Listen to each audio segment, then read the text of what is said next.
Good evening. Good evening. First of all, I don't like mics. Okay. Put it down. I don't need mics. Right. Okay. I thank you so very much for taking time out to share with us this evening to hear this message.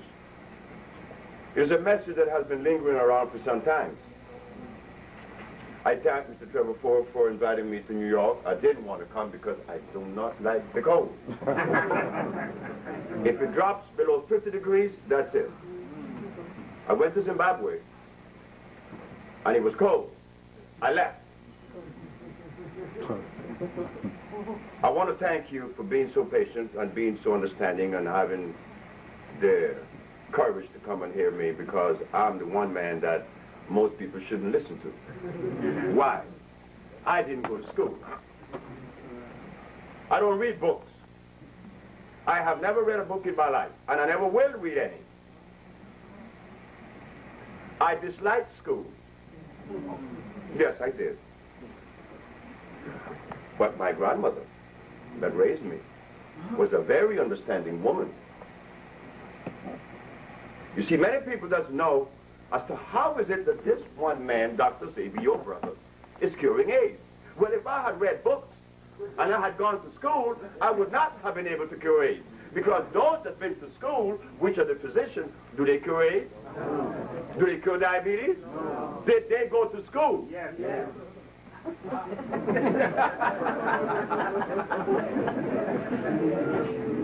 All right. The Maya built empires. Did they go to school? No. So why is it that we always seem to put school in front? Why is it that we always seem to think that we need to read books to enhance our journey? Well, I didn't. Because I knew that in the contents of the book, within those pages, there was an English language that's not yours nor mine. So therefore, we are going to travel on a journey that's going to be black, going to be African. Why? Because we are Africans. I'm not a Chinaman. I'm not a Russian. I'm not a Caucasian. So now, if I tell a gorilla to speak Polar Bay language and get on in life, he would have difficulties. So all these years, we have been looking for answers. I just turned around and saw Dr. Ben Jokanen. I know Dr. Ben Jokanen. A very enlightened brother. But he comes with philosophy. I have no philosophy. I don't need a philosophy. I need to see. Philosophy does not help us to journey through life. What has philosophy done to uplift the black race? Nothing. But in 1960, in a barbershop in New Orleans, I made a statement that I would do something to enhance the life of the black woman. I didn't say black man, I said black woman. Because we came out of a black woman. And we have a tendency and the propensity to always belittle her. We condescend in reference to a black woman. Her mate and her friends. The world itself. A black woman, she's not as equitable as anybody else. But I said that I would do something for her. Little did I know that I would bring healing. So what do I have that is so different? In the past 450 years in the brothers from Africa, our anthropologists, our historians, our revolutionaries, they never talk about the very important thing that was supposed to be addressed, our diet. What I hear is what? I go to Africa. I hear about spirituality. Now what in the devil is that? What is spirituality? How do we use that to propel us to enhance our life? How do you use it? Because I'm not spiritual, but I cure AIDS. And I know many people who are spiritual, they don't do anything. So where is the profit in it? Where did that word come from anyway? Do we know? But when I go to Africa, they take me to Oshogbo, and they show me all these totems. that they believe in, because we live in a world of belief. No, I don't live in a world of belief. Either I know or I don't know. Break it down. So now, in the last 450 years, the Western medicine has been prevailing. What do they say? When you are sick, you have a germ, a virus, or a bacteria, which is the cause of your manifestation of disease. That's what they say. A germ, a virus, or a bacteria. Oh, yeah? Well, if you have identified the cause of disease, how come you're not curing anything? I said, no. It's mucus. There's only one disease, never two. And don't be afraid. I told that to the Supreme Court of New York when I was arrested in 1988. When everybody in Harlem, everybody in Brooklyn, brothers who's supposed to be so adept, so long, one brother told me he read 3,000 books. I said, well, why do you do all that for? Hasn't helped you. Your belly's still big and your eyes have glasses on it, but you read 3,000 books. I didn't read any. I read my mama.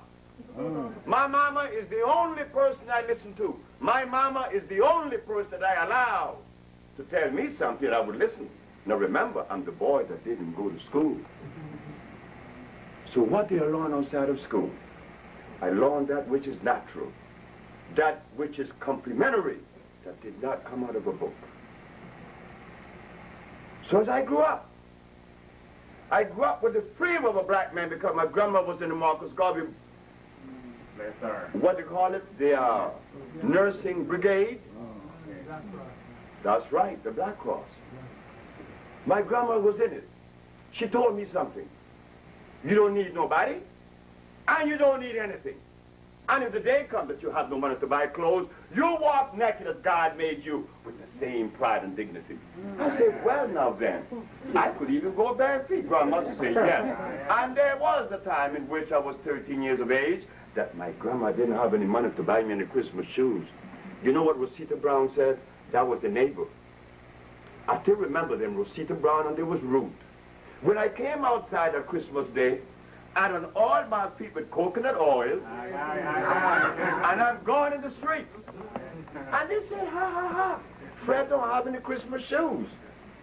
I said, ha, ha, ha, Fred don't need any Christmas shoes. And do you know that 40, 50 years later, I saw Rosita Brown on the village I built in Honduras. And it was mango season. I had my pants rolled up. You know how we do it in the West Indies, right? I had my pants rolled up. And I'm sitting under the mango tree. And here comes Rosita Brown. I didn't know her. With my brother, with another girl. My brother said, do you know this woman? No, this is Rosita Brown. I said, oh, I remember you now. You said, ha, ha, ha, Fred don't have any Christmas shoes. And now you came 50 years later and found me without any shoes on. What difference does it make? It's what you have in your brain. That is what counts. What comes from you, not from somebody's book.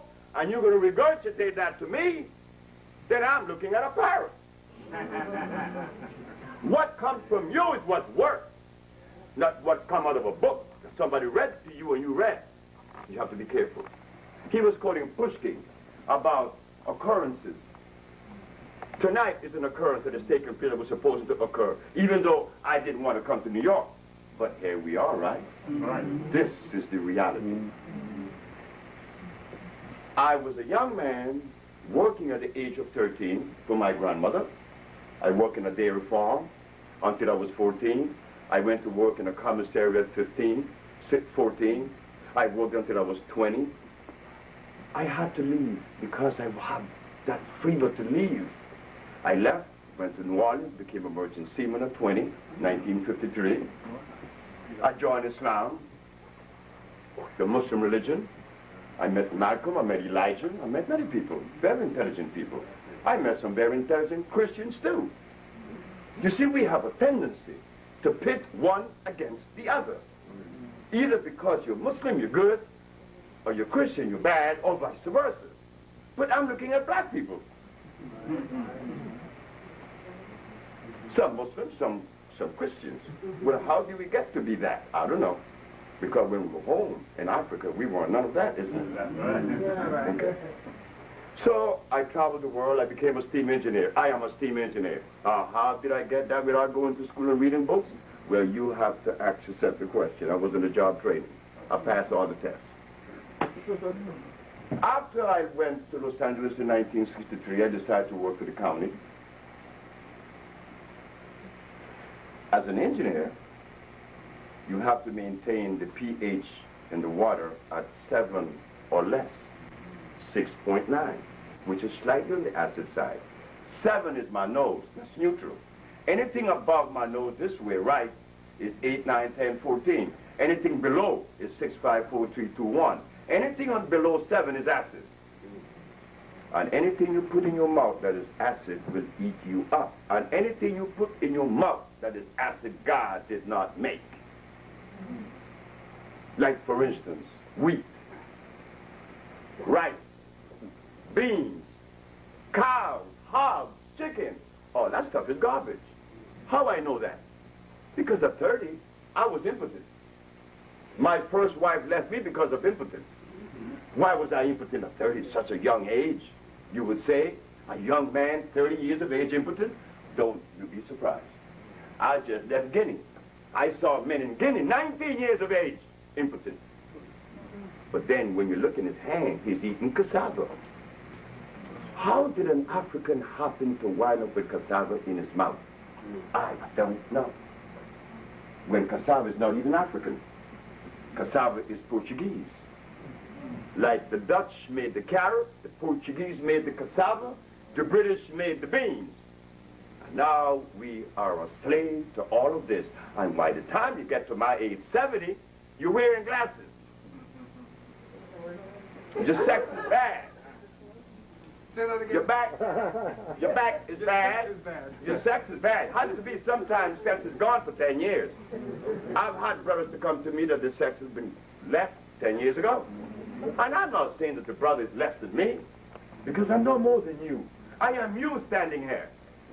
I'm your brother standing in front of you, telling you what came out of life, not what came out of Sebi. What came out of Sebi means absolutely nothing to you. It means to me. But what I bring to you is not what came out of Sebi. It's what came out of life itself. When God made things, or when creation came, you will never find a gorilla in Alaska, right? No. Nor coconuts in Canada. Why? Because it's a cosmic arrangement. This arrangement has been violated. You and I are victims. We've been eating the wrong food because we didn't know what to eat. I asked that to the Supreme Court of New York. I was arrested in New York. Why? Because the leaders of New York, every single last one, abandoned the perspective. How did they do that? Well, after I put my compounds together, I cured some people in LA, I quit my job. Everybody said I was a fool because quitting a job making over $2,500 a month way in 1980. And I was a bachelor. They say, you're crazy. Why? You will go after Earth? I say, I'm going to cure every disease in the world. You ain't going to cure anything. Shut up. I said, okay. I quit my job and I'm curing the diseases. Now what? I came to you. After I had cured 5 AIDS patients, 10 diabetics, about 15 sickle cell, about 4 blind, I decided to go brave on this stuff. I put it in the Amsterdam News, the Village Voice, and the New York Post. AIDS has been cured. When the Attorney General saw that, he sent to tell me to remove the ad. Oh. I sent back and asked the man, why should I remove the ad? He got very angry and sent me to the Consumers Affairs to see another white man named Mr. Fitzgerald. He said, well, are you the author of this ad that claimed that AIDS has been cured? I said, yes. I want you to remove it. He said, why should I always hear people telling me to do things and yet not giving me a reason? So I said, sir, why should I remove the ad? He said, because I said so. I said, oh boy, we have a little problem. Small little problem, sir. He said, what is the problem? The problem is that the only person in the universe, and that's including the Virgin Mary, could tell me to do something and I would do it. It's not the Virgin Mary nor you. It happens to be my mama. See, when my mama tells me to do something, I'm not going to question her. But if the Virgin Mary or you tell me to do something, I'm going to ask you why. Why do I have to remove the ad? He said, because I said so. I said, well, the ad stays in the paper. I went to my office. February 9th is a Monday night. I got a call around 8 o'clock, right around this time. I see you haven't removed the ad. I say, I have a sneaky feeling that you're going to tell me why I should remove it. He said, I'll see you in hell. The next day, I was arrested. Practicing medicine without a license. Selling products not approved by the FDA. And claiming to cure AIDS and other diseases, which is a fraudulent claim. But let me tell you something. The white man won. Why he won? I won the case. I proved that I cure AIDS. But he won because he knows that you would never believe it. That is where the white man won. And to substantiate my claim, when I won the case, the night that I went to get the verdict, there was no black people there. There was a bunch of white people there. The Park Slope paper came to me. The white man sent that to me. Dr. Sebi, you mind if I ask a question? I said, no. Where are the black newspapers? Tonight you have set a precedent. This is the first time in the United States government or the country in which someone stood up against the American Medical Association and went. Where are the black newspapers? I said, I don't know. Where are the black leaders? I don't know. I don't even care. I did it for me, not for the public. I want to show the world what a black man could do. The white man said, well, I'm going to write about it. And he put it in the Park Slope paper. Herbalists cure AIDS. Dr. Sebi, natural cure for AIDS, and more use food, not drugs. A white man did that. I went to Saigon. I went to Jesse Jackson.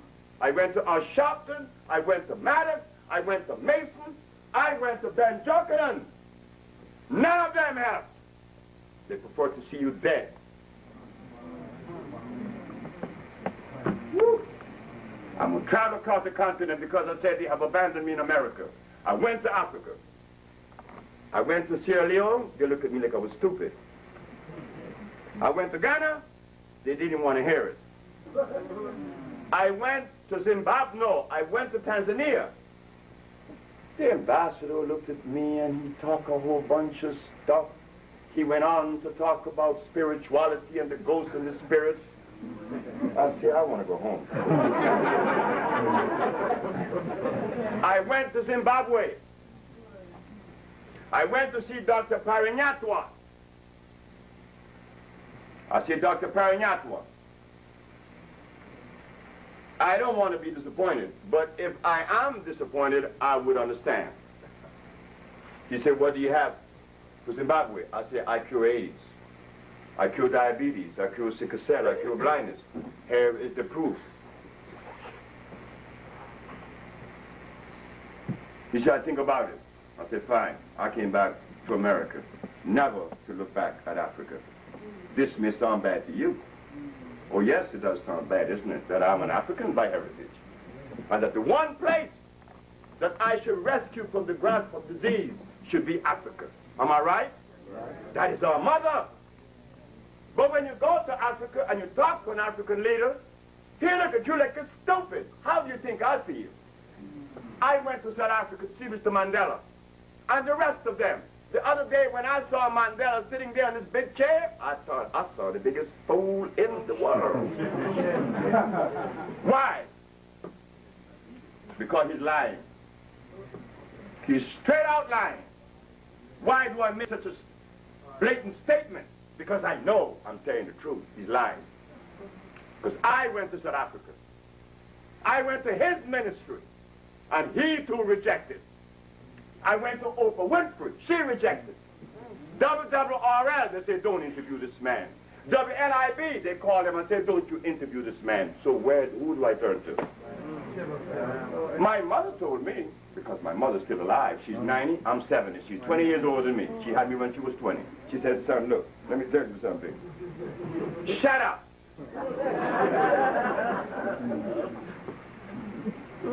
You told me 5 years ago that the black race has been drugged with glucose, and you want them to listen to you.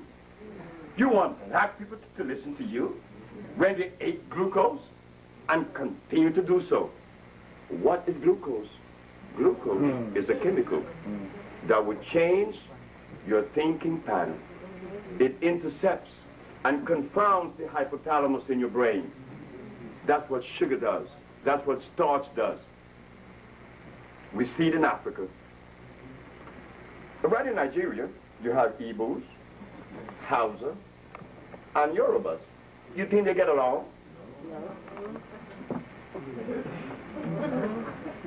That's just in one country, right? We're not going to talk about Susu and Fulani. They like to take each other's throat. Why is that? When we're brothers and sisters, something must have gone wrong, isn't it? What went wrong was that we were unaware that the stuff that they gave us to eat was undermining our thinking. We are beautiful people. We are loving people. Sure we are, all of us are, and we're smart. I'm not smarter than you. How could I be smarter than you when I carry the same amount of gene cells in my brain as you carry? I'm not smarter than you. I just have a message because some of you have a message that I don't have. I don't have the message for everything, isn't it? Do I know everything? No. The answer is no, but I cure diseases. And we need that now, isn't it? Right. But we need bricklayers. We need clothes makers. We need all these art and crafts to enhance life and to protect our own existence. Am I right? Right. Thank you very much. So now, what I did was to put together compounds that were of herbs that were not made by men. What are the herbs that were made by men? Just start. Aloe vera, comfrey, peppermint, garlic, echinacea, golden seal, St. John wort, paprika, nutmeg. That's deadly. What? If you think that nutmeg isn't deadly, you go home and boil 2 of them and drink the water, and you're dead in 2 minutes. Nutmeg has arsenic. Nutmeg was made. Nutmeg is unnatural. God did not make nutmeg. Yet I used to love my eggnog with nutmeg in it. Well, all of us, you think I don't know what you eat? I know what you eat, because I ate it too. Your boy, what is his name? Mr. Bill Cosby was on last night with Larry King. You know why he's talking the way he's talking? Because there's a young man who Bill Cosby grew up with. His name is Lee Weaver, who is also an actor in Hollywood. Lee hated me. Lee hated me. He hated me with a passion because his wife, that you may have seen on Room 222, she is the manager of my office in L.A., Tatanisha. Tatanisha came to me because she was a little overweight and she was feeling bad, wearing glasses, you know, and her, you know, instability with her menses, you know all that, right? Premenstrual syndrome and all that. She said, could I work part-time? I said, sure. But after she worked part-time, she liked it. She said, you know, the job I had is running out, and I would like to work for you, Dr. Sebi. I said, well, that's fine. You got the job. Because she's good. Her husband said, you're stupid. You're working for that black man? He's not going to pay you. That nigga can pay you. You know how niggas are. He's not going to pay you. I said, Tata, how much would you like for me to pay you a month? She said, so much. I said, you got it. He still disbelieved his wife. He hated her because she's no longer a movie star. So, about 3 months ago, maybe 4 months ago, Lee is going to make a movie in Detroit. So the plane stopped in Chicago, and he's supposed to make transfer. But when he's at the airport, he started to bleed profusely. And the doctors couldn't stop his bleeding from his anus. They rushed him to the hospital.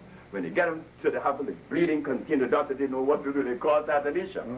I said, Tatanisha, take the compounds and go to Chicago. She flew. 1 hour after she gave her the compound, the bleeding stopped. And the doctor said, what did you give him? I gave him Dr. Sebi's iron tonic. When Lee came back, there's nobody he loved more than me. He bought me. But the reason why Lee took the position of disliking me, it wasn't that he hated me. Black people doesn't hate. We love the very white man that burned us. We fight for him. We know we love him too. That's in us. We love. So Lee didn't hate me. But the food that he'd been eating was undermining his thinking. And now, he bought me an apple cap, and he takes me around L.A. He said, I'm going to see Bill, you know, and I'm going to mention my name, your name to him. And he did. In fact, he's with Bill right now. I'm going to see Lee Weaver on Monday in Miami, and he's going to tell me what's going to happen between him, me, and Bill. Because Eddie Murphy's trying to help me. He's trying to make a movie of my life because I helped his mother and many of his family.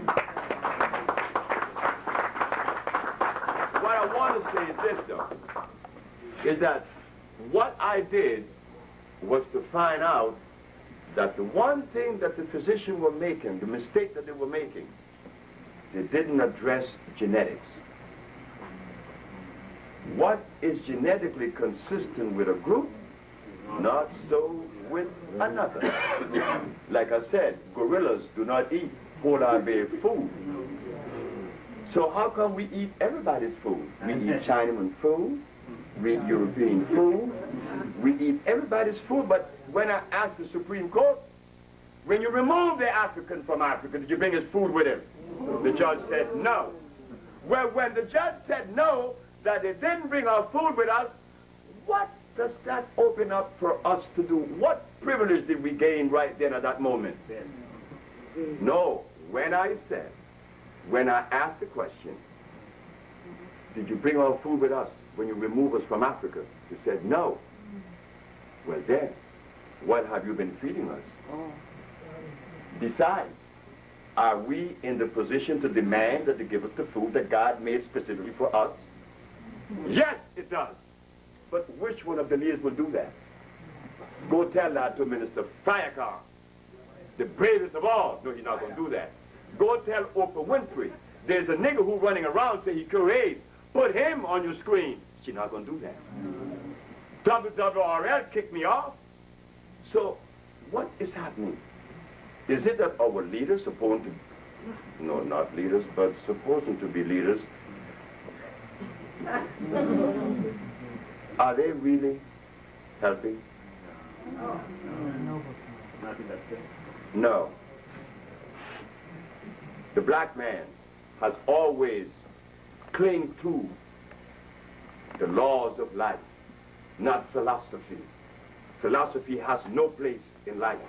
It's like the little girl. I was taken to give a speech here in Camden Hall, not Camden Hall, on 138th and Convent, which is City College, here in New York. The day that was driving me to do this talk, this speech, there's a little girl and a little boy sitting in the back, who is the children of the man that's driving. Son Nieves. He's married to a Puerto Rican woman. Had these two children. The little girl is behind me, the little boy is sitting behind him. The little boy asked me, Dr. Sebi, what are you going to talk about today? I said, I don't know. She said, well, why don't you talk about the soul, the mind, and the spirit. The little girl is 12 years old. She said, no, don't talk about that. I said, why, Taina? Because when you talk about reality. Soul, mind, and spirit comes out of the imagination. That's not reality. I said, Jesus Christ. What did you say? A 12 years old little girl said that. So when you ask a grown-up, where is your mind? They go like this. But when you open that skull, you see no mind, you see a brain. So I asked one day, what is the mind? Everybody go like this. But then, there's a contradiction, right? They brought me a crazy woman from Mexico. Insane. Where someone is insane, where is the mind?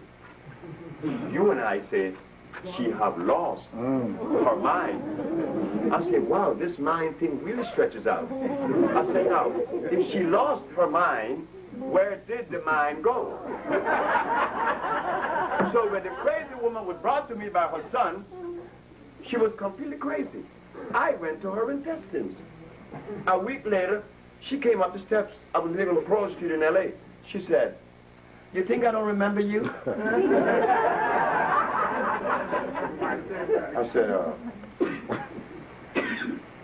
I don't know. She said, well, I remember you.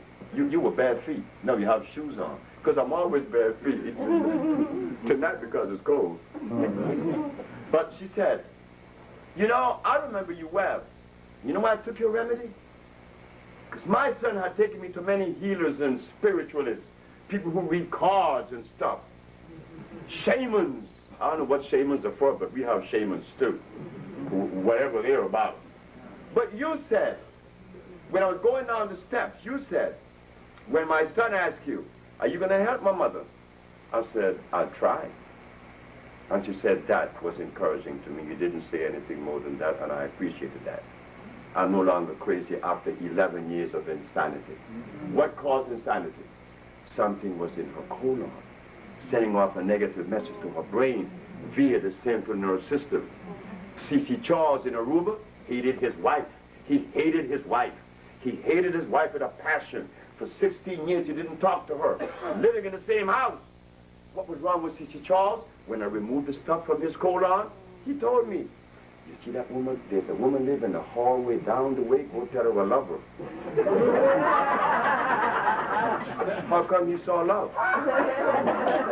Because the acid that was in his body was removed. That's all.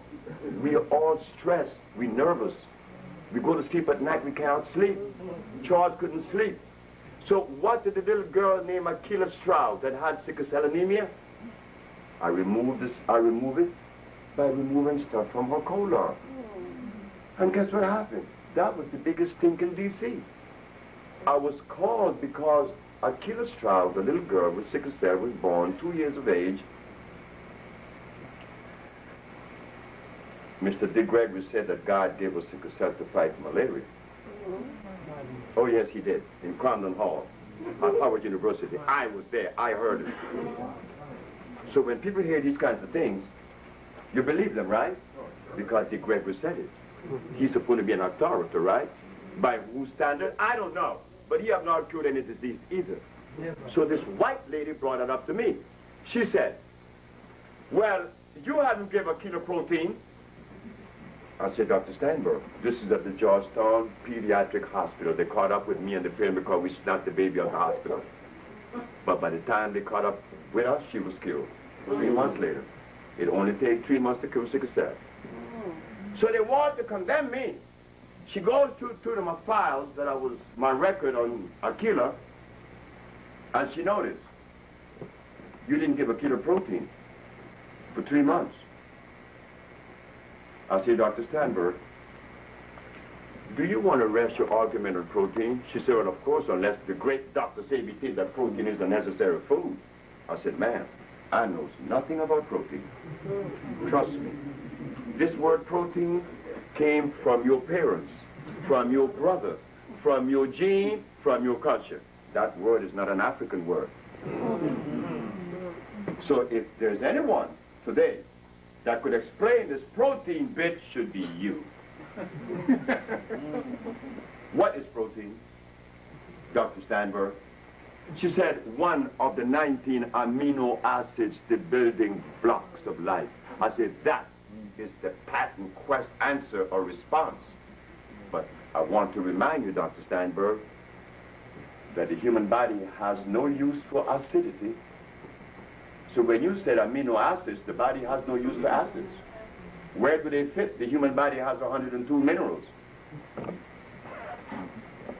And when one of those minerals are depleted, your body becomes sick. If iron becomes depleted, you are anemic. If calcium becomes depleted, you have rickets of whole bone structure. And if you cannot think, you're lacking of carbon and copper. And so it goes. Protein, where does protein fit? Furthermore, is it electrical? She said, what do you mean? I said, well, my body's electrical, it moves. I'm always moving. I cannot move unless my body's electrical. There could be no motion unless that motion is electrical. So if I'm going to eat protein, protein better be electrical, because the body only assimilates a substance through chemical affinity. There is assimilation. Is it electrical, Dr. Steinberg? Well, I don't know. I said, Dr. Steinberg, what is sickle cell anemia? Sickle cell was given to black people 10,000 years ago because their blood went through mutation in Africa. I said, oh God. I'm more confused. She said, why? Because de Gregory said God gave us sickle cell to fight malaria. You said it is mutation. But de Gregory coded what your brother teach him, because de Gregory didn't get that out of an African perspective. That came out of Europe, because de Gregory's a parrot. And now you're telling me it is mutation. Well, I'm going to tell you something, Dr. Steinberg. It is neither God nor mutation. Sickle cell is the deprivation of iron fluorine, because I chose sickle cell. She stomped out of there, very angry. You see, little white girls have a tendency to want to condescend with black men, because most black men look up at white women. I look up at my mama. Everybody is down. Not that I disrespect white women or white people or anybody, but you do not condescend with me, because I know I have a place in this world society, and I have never compromised that place, because I'm just as equitable as you or anybody else, or any race in the world, and maybe better more than most. So don't even play the game about I am black, so I have to be inferior. Well, that only works when you have accepted glucose, like the Pavlovian dog. I ate glucose just like you. My grandmother woke up in the morning and she gave me bakes, you had them, eggs, oatmeal, Ovaltine. Oh my God, all that stuff I'm eating. And I couldn't breathe. I couldn't breathe, but my grandmother didn't know that she was killing her grandson. Until one day, it came to me. This stuff is bad. And I went on a diet of a 92 days fast. I didn't eat anything. And now here I am, at 70. I have no glasses on my eyes. I'm not impotent anymore. I've been making babies since then. I don't have any of the things that normally would beset us at 70. You know, 70 years of age, you got to watch it, because your back going to go out. Your eyes been out because they asked me. I went to get my driver's license, so they said, read these letters. So I read the letters. Read these letters. I read the letters. And the smaller ones. So they said, do you have contact lenses on? I said, no, I do not wear contact. Do you drive at night? Of course I drive at night. I drive all the way from California here non-stop. I drove from New York to Honduras non-stop. Night and day. We all could do it if we stop eating the garbage. I know that when you go home, you're not going to stop tomorrow, because I didn't either. The only reason why I jumped on the fast right quick was because my penis wasn't getting hard. When a young man, you see, if you have diabetes, you'll violate. or if one eye or one arm are going bad. But when your feet is hanging, you're going to do everything that's necessary to bring it back. So when the man said, you want your sex back? I said, what you mean do I want it back? He said, stop eating. I said, for how long? 90 days. And if you believe that this is a lie, there is somebody in this audience, and I know that to be a fact. There is someone in this audience that is impotent, and they're going to try it. Well, I'm going to tell you, brother, when you start eating for 30 days, you're going to be ready. Not 90. Before the 90, you're going to be very well ready at 30. You're going to say, you mean to tell me that just start eating does all of this? Well, of course. Of course. Because what you have done, cleanse your arteries. You cleanse, your eyes clear up. Your nerves get good again. You don't shake. Your understanding gets better. Like C.C. Charles said he loved his wife. Of course he did. Because I had removed his diabetes, I removed his poor circulation, I removed his high blood pressure. The boy is relaxed and he realized that he loved his wife. And when she came out the door and said, you said what? I love you. I always love you. And he's crying now because he's paying back for what he did, but he wasn't guilty like you aren't guilty. Sometimes didn't you find yourself angry with your wife? And then you say, I wonder why did I take it so far? And sometimes she, on the other hand, makes us a little bit angry, right? But the only reason why she goes through her little mood swings is there again. She's going through menopause. When it gets cold outside, it's hot with her. She want to open the window on you, say, hey, girl, what's wrong with you? It's cold. But she doesn't feel that because her body is out of balance. What brought it out of balance? The mucous membrane has been compromised. Every time we eat the food that God did not make, you will find yourself in trouble. Men like women. Anger, stress. So what I did, I perfected the compounds to remove the one disease that manifests in a million different ways. If the mucus is broken in the head, it's insanity, it's paranoia, it's schizophrenia. But if the mucous membrane has been compromised in the bronchial tubes, it's bronchitis. If the mucus is in the nasal passage, it's sinusitis. So it goes. Removing the mucus, you remove all disease. It is as simple as that. Dr. Sebi is not a scientist. He's not a doctor. He's a plumber.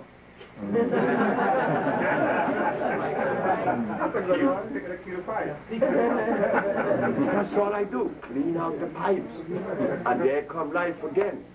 There's a young man in this city named Dockwell, Errol Dockwell. Anybody here know Errol? He makes these, you know, they're posters. He's an artist. Errol came to me, he's from St. Vincent. Errol came and he said,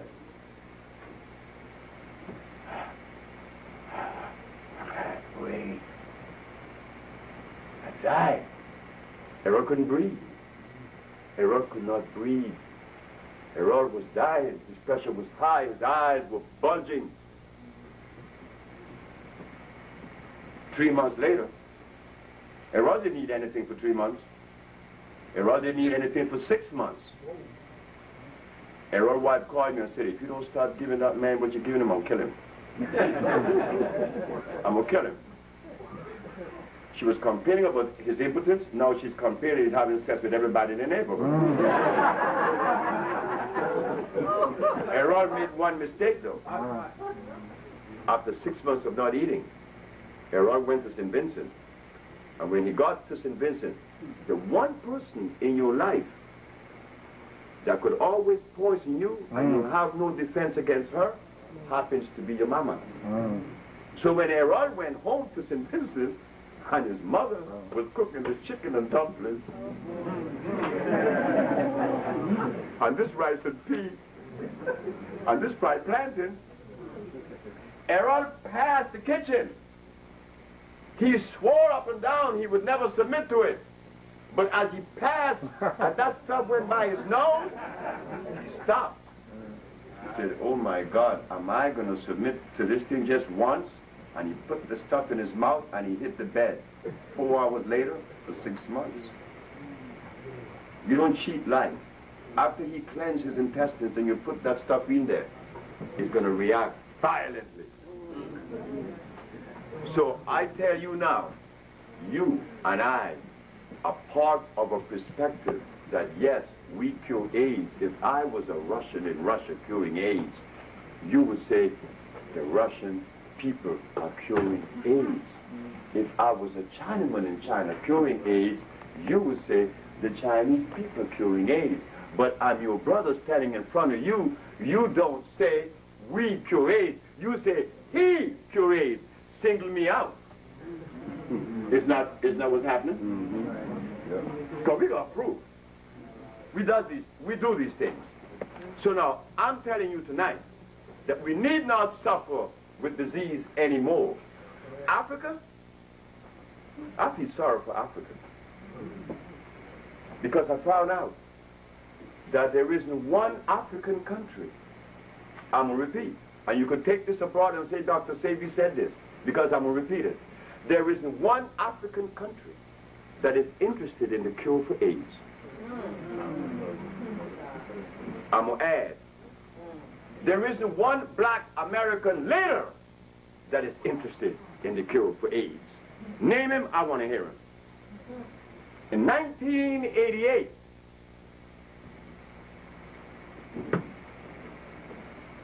something happened in this country among the elite leaders and the religious leaders. Some Japanese came to America and they got a compound known as AZT. And the other one is interferon. And they coupled them together. And what did they make with that? Come on. No, come on. Interferon and AZT is the compound that produces Kimron. They told you and I that Kimron was from Kenya. No, that's not the truth. Whoever said that was telling a lie.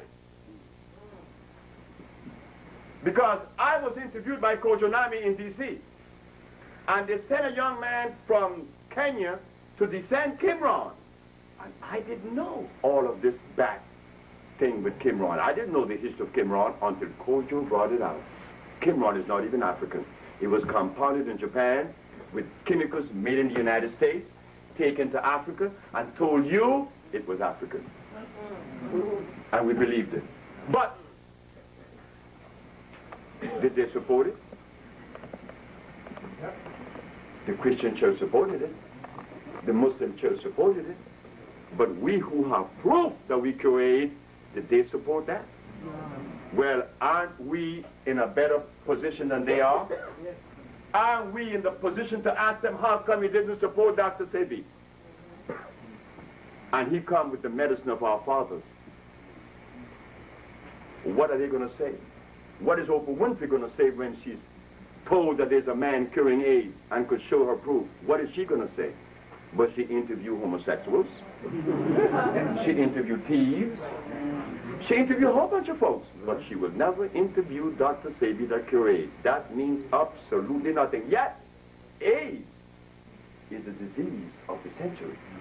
And if there's a cure, you would think that that would be embraced. Am I right? Right. Well, why not? So if you and I come together, it doesn't matter if the leader doesn't support it, right? Because the leader of a people has never been a male.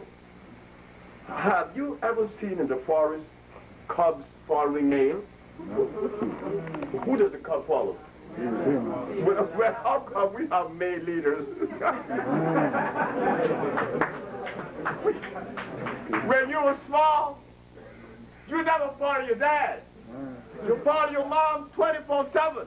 And my son, who saw me cure people of diseases, when he bruised his finger, Mom! He said, oh, isn't there something? The boy had to call on Mom. And I'm standing there. His mom is way in the kitchen. But he had to, because that's us. We are mama's boy. I'm 70 years old, but I'm still a mama's boy. Whose boy am I going to be but my mom? That's what you mean. Came out of a black woman, of course I'm her boy. Forever, as long as she lives. So now it shows that we've been bamboozled, as Malcolm said, but we didn't see the extent of it, that we have not yet fathomed how much damage has been done to the hypothalamus with glucose. Who has done that research? No religious leaders, no political leaders, no community leaders. They haven't done that. So you and I continue to run into these stone walls and not understanding why. Haitians, hey, you Haitian, just talk about some Jamaican. Don't talk about no Jamaicans to me. Hey, you Jamaican, just talk about some Haitian. Look, tell me, look, we're just a man. I'm no Haitian, okay? But when I look at both faces, they look alike. And to confound me, my grandparents are from Jamaica and from Croix-des-Bouquets, La Plaine, Haiti. So I got Haitian in me, and I got Jamaican in me. What, there's a war in me? No, there's harmony in me. Because I know that both are brothers. But the acid that we've been eating, the glucose, is undermining our thinking. It's making us so stressed that there's problem with Jamaicans and Trinidadians and Haitians and Africans, like I said, right in Nigeria, there's problems. And it has not been addressed properly. Enough is enough. The fact of the matter is, we have been fed the wrong food, as Messenger Elijah Muhammad said. We are not supposed to eat meat. Stop it. It's going to hurt you. It's going to hurt you. It will hurt you. Because I know, I've been through that. And there's a reason why I was so sick. I used to wonder, why, if God loved me so much, why am I so sick? Asthma, diabetes, impotence, and the rest. Well, I had to be that sick. To come out of it, to be able to talk about it. If I had not traveled the journey, how would I be able to take you on the journey? I had to travel through it. It's no mystery. It's not spiritual. No, none of that. It is natural. What it took us away from, because when we were living in Africa, before the white man came, we didn't have such word as spirituality in our vocabulary. It wasn't needed. We didn't have any religion because that wasn't needed. We were living in accordance with life and God, because that's all we know. Just like the animals of today. The gorilla doesn't violate any law. No. You violate, we violate laws, not the gorilla. We live by the laws of life. Now, for us to go back to that law is a little bit tedious, but we have an herb. Let me make you all aware of something. I just came back from Zimbabwe, right? But I made some trips to Swaziland, and Swaziland is a country that grows something that would change your thinking in 4 hours. Where you used to be 400 years ago, you will go back in a matter of 4 hours. Miracle. It's not a miracle, but it acts like a miracle. Your brother's right. It is an herb that when you take it, it takes you back to your childhood. And you begin to see yourself and your activity and all those things that you experience in life. But sometimes we get to the age of 40 and we say things like this. You know, I had some bad experiences. You had what? You had bad experience? Well, how come you're alive? Everything that you experienced was supposed to be experienced by you. If you were not supposed to experience what you experienced, how come you experienced it? How come it happened? It was supposed to happen. But these herbs, upon eating them, they will take you back home. And when you come out of it, I had a lady was bipolar. Her mother said, in Miami, my daughter is very sick. She throws things around, she cannot keep a job, she cannot sleep. Crazy people cannot sleep because it takes oxygen for someone to sleep. This is why we made the intracellular chelation to remove the acid from the brain, from the pancreas, from the liver, from the colon, making you new again. When oxygen fails to reach the brain, you cannot sleep. Sometimes I know people that were insane for 10 years, and for 10 years they did not close their eyes. But as soon as you give them a company that is compatible, that is complementary, that is godly, they begin to sleep and they love you. Simple as that. We are going to clean the body out to see the thing that we need to see. You will never get them out of a book. Because if they were in a book, then I wouldn't be standing here, right? That's right.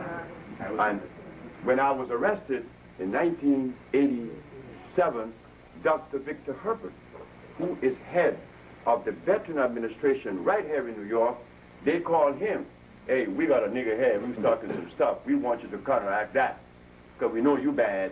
They brought him, they brought Dr. Bonanno from Memorial Hospital in Boston, we want you. They went all the way to Minnesota and got Dr. Christopher Hub, 3 doctors in the Supreme Court against me. And when they read their accomplishment and their degrees and their school, it took a half an hour for each one. And when they read mine, they said, well, Dr. Sebi's an herbalist. That was it. But when the argument started, I asked the questions that the doctors were not prepared to answer. Like, for instance, I said, Your Honor, is it a fact that the Bible states that the herbs are for the healing of the nations in the book of Genesis, in the book of Ezekiel, in the book of Revelation, in the book of Exodus? The judge said, yes. I said, well, if the Bible states that the herbs are for the healing of the nations, then isn't that coming from God? The judge said, yes. Well, why am I being arrested? I use herbs. The physician used chemicals. They are not being arrested. So, am I the violator? But, Your Honor, if by chance we disregard God and say go to hell, then we have Hippocrates. 365 years before Christ was born, he was curing every disease known to man. Hippocrates was curing long before Christ was even born. What did he use? Herbs. I said, but if we disregard God and Hippocrates, we go to Jesus. Didn't Jesus ask, why is the daughter of Jerusalem sick? Is there no balm in Gilead? The balm of Gilead is one of the best herbs in the world. That's the herb I use. If we disregard Jesus, then we go to Claudio Galeno, 1729, Renaissance Italy. This Italian was the last of the natural scientists. He cured the Prince de Medici children of all the diseases that they had using herbs. So, Your Honor, we have God, Hippocrates, Jesus Christ, and Galeno. Now we go to science. Science shows that the only substance that could readily assimilate and render good is a substance that has carbon base. Chemicals has no carbon base, neither does artificial plants. So I rest my case. And the judge looked at the physician and said, and asked, do I get a response? The physician had the pencil and was going. That pissed the judge off a little bit. She said, if I do not get a response in 2 minutes, this man will talk the remaining day without any interruption. Well, what kind of response were they going to give? I covered all aspects of it, right? But this is what we didn't know these things. None of us knew these things. That we were supposed to stand up in our favor. Well, we didn't. I came and did. And I'm hated for it. Yes, I am. Believe me. You'd be surprised what is being said about me as we speak. By those who call themselves leaders and nutritionists. Right here in New York. a group of women, these women always get me in trouble. They said, Dr. Sebi, you all remember this, and I know you all remember this. 1989, there was a meeting held on that hall, the big building in Harlem, what they call it, the State Harlem building. Right. State office building. The what? State office building. State office building. In that building, in 1989, there's to be a great big meeting. African-American War on AIDS. Did you all remember that? Yeah. Okay. So the sister said, Dr. Sebi, you're going to go there. I said, why? You're going to talk. I said, you're crazy. I'm Sebi. I'm the man that has no help. I'm the man that has no one, any group to support me. Because I'm not a church member. I'm not a lodge member. I'm not anything. So I have no one to help me. And you're going to send me there to be chopped up? Where you going? So I went and act mischievous. When I got there, a bunch of white folks, which is good. But I saw Barbara Justice. I saw Dr. Prince. I saw Dr. Love. And I said, oh my God, all enemies. But let me see how I'm going to weave my way in there. So when I got in the meeting, a man was talking. So I'm going to seize the opportunity.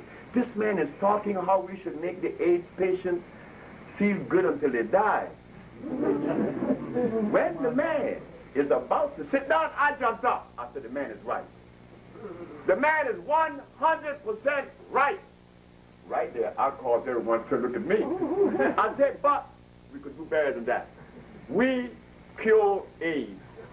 We cure AIDS and we just prove it to the Supreme Court. Guess what Dr. Barbara Justice said? Well, we have a man coming from D.C. to give us the message on AIDS. I said, well, who's that man? Dr. Ali Muhammad. I said, no stuff. What is he going to tell us?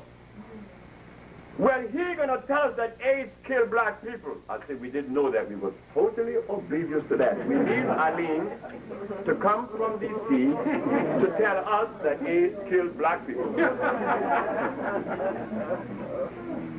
This has been going on. They've been controlling us. I'm saying to you, we don't need any leaders. We need ourselves.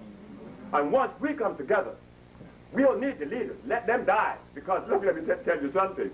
One of the biggest black leaders in America had prostate cancer. Well, there's a man right in this city that worked with this man, Joseph Ben Jokanen. His name is Professor Simmons, George Simmons. Right. Then he had prostate cancer. Who killed him? You. Well, why didn't this big religious leader in Chicago come to me? His balls were too big. You see, when you climb up high above people, and from down here, somebody said, hey man, I could help you. When he looked down, he gonna think about it. He don't want to go down there no more. I'm the little man. He is the big man. But because you assumed that position of superiority, his balls were cut out. Don't let that happen to you, brothers and sisters. We are the little people. And I'm proud to be the little people. Because as the little people, I recognize that we all are the same. In the same boat. We are the same. I'm not better than you. But the minute that I take the position that I'm better than you, I'm in trouble. We don't want to do that anymore. Our leaders have betrayed us. Every one of them have betrayed us. I could say it openly because I have proof. Nobody could tell me something else because I've been here in this business for 32 years. And for the last 15 years, I've been curing AIDS and they know about it. Why haven't they done something about it? Isn't that proof enough for you? Yes, it is. Now, I'm saying, with this man's help, we could form a family. Because the one thing we West Indians have is that family orientation, that love for each other, that was removed from America. This is why I don't blame the leaders either. Because their experience is not ours. It's a difference. It's a big difference. Not that we are better than our brothers in America. No, we're not. But they experience something different. And in that difference, a lot of ugly things is taking place now. Because there's no reason why they should negate me, and I'm curing diseases. Could we ask one of them what is the reason? I would like to hear that. But let me give you all something like a barometer. I was in Atlanta, Georgia. There's a big church in Atlanta, Georgia, Stone Mountain. It's a round church. Big, huge, thousands of people. Boy, these people could get audiences of thousands of people. Big church. So a woman came from the church. She had breast cancer. She was cured. Another one came. She had diabetes. She was cured. Another one came, had ulcers. She was cured. Guess what they did? They made the biggest mistake. They goes and tell the Reverend Mother. Reverend Mother, there's a man kind of crazy, his name is Sebi, but he cured us of these diseases, so we want him to speak at the church. What is his name? Dr. Sebi. But at that time, I didn't have pictures of me on any of my pamphlets. It was only Dr. Sebi. Well, when a black person in America see the word Sebi, they associate it with Malaysia, India, Pakistan, not with a nigger. So I said, she said, what? She said, for you to come to church on Sunday. And that she's going to let you say a few words, and she's going to let you talk the following Sunday. I say, what's her name? Gail. Gail Kaufman, Atlanta, Georgia, Channel 13 right now. She worked for Channel 13. She said to me, why are you so pessimistic? I said, look. Look, girl, let me tell you something. I'm not an optimist, nor a pessimist. I'm a realist. Because optimism disappoints you sometimes, and so is pessimism. No, I'm a realist. She's not going to let me talk, just like the big man in Chicago. She said, what I see about that. Sunday came, I go to church with Gail. And I'm sitting in the audience, and she's preaching. She said, I have papers in front of me. There's a very important and distinguished man in the audience that will give us a few words next week, but he's in our audience, and I would like for him to come forth, stand up, and come and give a few words. Brothers and sisters, when I stood up, and the black woman looked at me, I could look at Satan dead in her eyes and say, yeah, I got you, I got you, I got you. I said, I got this one is mine. When I went up, I said, good morning. I said, good morning. And tell the audience a few words, and then next Sunday you come back, and I did. When I walk out the church, Gail said, you see, pessimist. I said, okay, that was the Sunday, right? I didn't go back to LA. I went to Miami to be close. Monday, Tuesday, Wednesday, Thursday, Friday. Guess what I did on Friday night? I called Gail. I said, Gail, I'm calling you not to ask you when I'm going to speak or what hour. I'm calling you to ask you what is the excuse that Reverend Mother gave you to prevent me from speaking in the church. Guess what Gail said?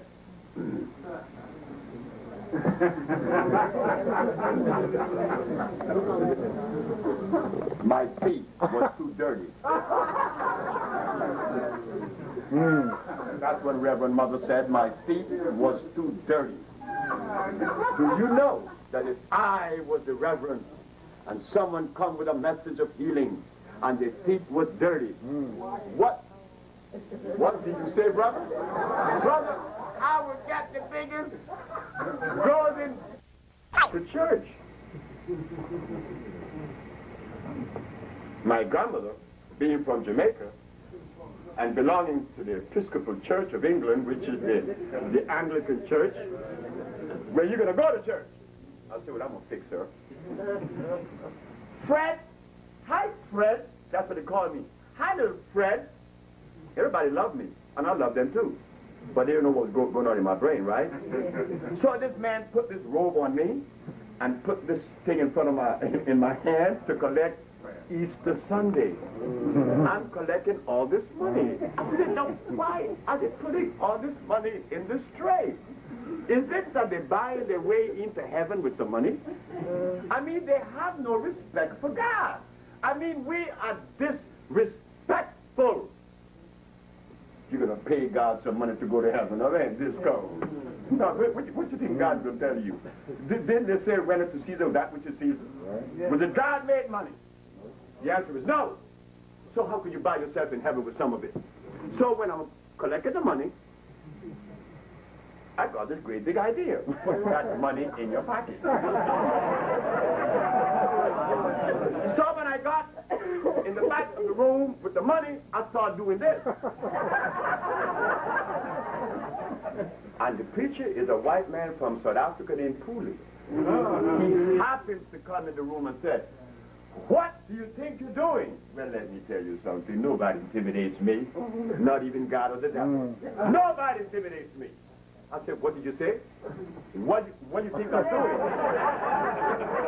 I am relieving you of one more sin. And I walk out of the church with the money. Well, instead of God chastising me, why did God chose me to be a healer? Because God knew I did the right thing. You take that money. That was the little boy then. That's the little boy now. I have no respect for what?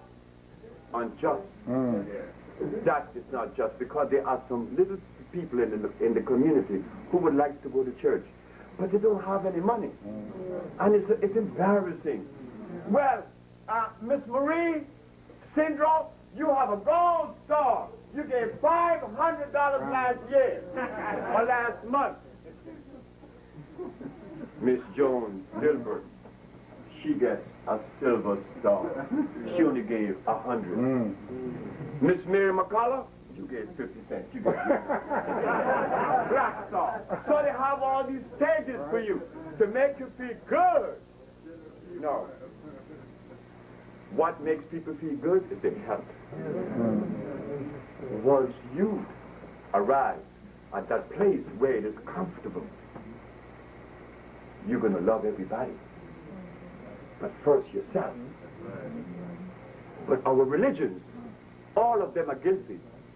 Every religion in the world is guilty of feeding us garbage. They don't care about us. They poison us. The Christian church, they eat some pork. No, the chicken is worse, but the pork is bad too. Has worms. But the Muslim church said, eat some lamb. That stuff is that's anthrax. You eat an anthrax. When you eat lamb, it's worse 10 times than pork. Worse than pork. Then the Buddha has it down for you. The Buddhas eat ghee, clarified butter. So who's in our favor? So brothers and sisters, yes, Dr. Sebi doesn't feel too comfortable tonight, knowing that he cures AIDS, and knowing that his brothers who are in the position of leadership just deliberately disregard the entity. Not me, I'm happy. But I don't feel too comfortable. Why? Because I want to see us healed. And some of us feel that if the healing doesn't come through a leader, that it's no good. No. When have you ever heard of any leader in America that led us to a comfortable place anyway? The only man was doing it, and he's no longer with us, is Elijah Muhammad. He had farms he was going to pursue. He was doing that. He also had schools, and he's going to build a hospital. Oh boy, I was happy, because I know I'm going to perform. But when the man passed, and well, that was over with, I was sent to Dominica, called to Dominica by Mr. Oliver Serafin. Who from Dominica here? Well, Dominica had a man named Oliver Serafin like me, a revolutionary. He talked like this man here, like Trevor Ford. Strong, very upfront. He said, Sebi, you cure my aunt of cirrhosis of the liver, you come on to Dominica. And I went to Dominica. And he's going to build me a hospital up on the hill in Wabe. And what happened? He lost the election. Eugenia Charles won. And Eugenia Charles came one day with her entourage and saying, Tata. Your friend lost, so you have to leave. I said, but Miss Charles, I came to Dominica to heal people. I said, Mr. Jack Grano. Yes, Mr. Jack Grano lives in Goodwill, no longer blind. I said, the young lady in Newtown no longer have diabetes. I don't care. I only support Orthodox medicine, she said. I said, you what? I only support Orthodox medicine. I said, now then, your argument rests on orthodoxy. She said, yes, of course. I said, but orthodoxy means following the established premise, not violating it. You say that you support orthodox medicine. Is hypocrisy the power of medicine? She said, yes. Did he use herbs or chemicals? When she saw the drift, she got the drift, but she's going to leave anyway. Now, you're going to leave anyway. I said, thank you. So she kicked me out. I went to St. Croix. They used to take feces in bags and throw it at my place in St. Croix. The people in St. Croix told me I was a liar. There was only one person in St. Croix that saw me stressed. I was about to cry. Of course I was. I felt useless among my brothers. They look at me as though I'm a liar. How do you think I felt? I just quit my job 2 years ago. And now I find myself in this line and people don't believe what I have to say. So this one woman named Cleophas Bennett from St. Croix came out of her store that afternoon and said, young man, come here. I said, yes, ma'am. She said, I heard what they're doing to you. Don't give up. That was a bit of encouragement. But then my wife said, we're going to Puerto Rico. Well, I speak Spanish fluently because I was born in Honduras. So I thought that it was going to be good there. I went to Puerto Rico. Oh, my God. Puerto Rico is the only place in the world where I did not see a black woman married to a black man.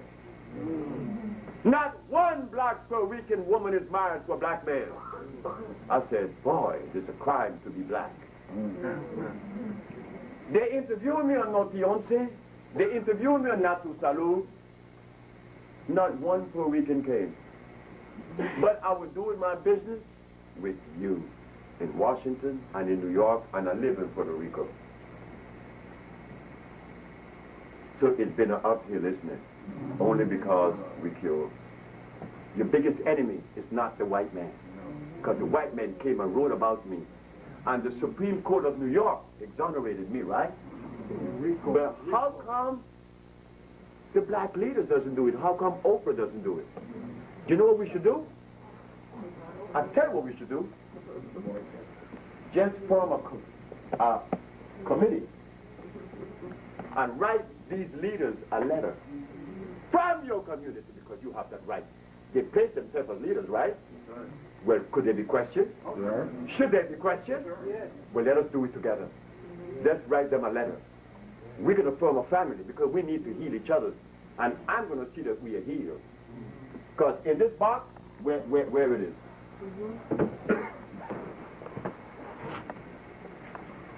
We have a product. I said to my friend Timothy, he's a barber.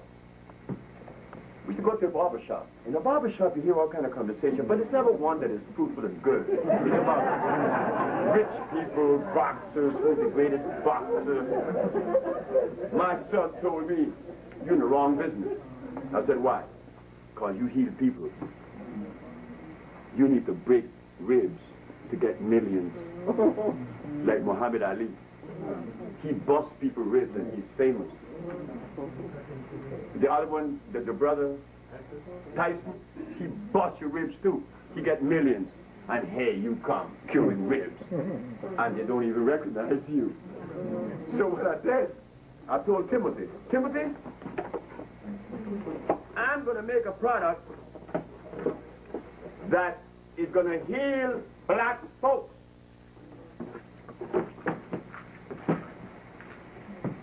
And I'm not going to charge what they charge me. When I went to my healer, he charged me $2,000.